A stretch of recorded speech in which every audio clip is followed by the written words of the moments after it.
My name's Chad Johnson, and my daughter is Brittany Johnson. And Brittany was born very premature back in August of 2005. In fact, she was 16 weeks premature.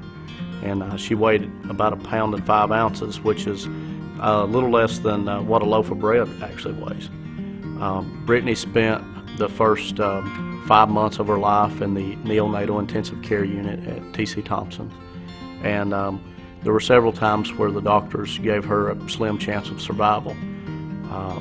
In fact, we were close to losing her at one point in time, but Brittany's a little fighter, so she pulled through that, and she continues to fight today for everything she does. But when she first came home from the intensive care unit, we began receiving in-home therapy because at that point we found out that Brittany was blind, totally blind, and that she was going to have some developmental delays since she was born so early.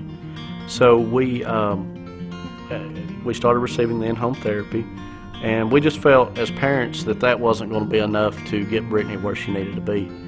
So we asked the therapist if there were any other place that she could receive more therapy, and the therapist said yes. Siskin Children's Institute has exactly what Brittany needs. And so we went through the steps to get Brittany placed into the institute, and she began coming there in 2006.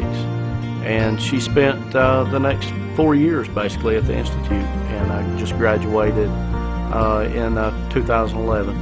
And this past year she went to kindergarten, and she did very well in school. And that was a tribute to the therapists and teachers that we had at Siskin for those years we were there. She would not be where she is today without that.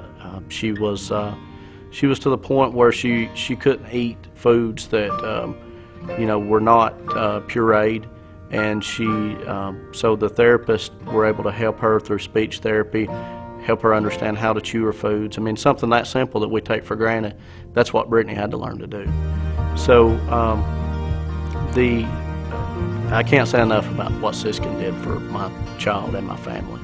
And we're so honored to have came to school here, and Brittany's doing great because of that today.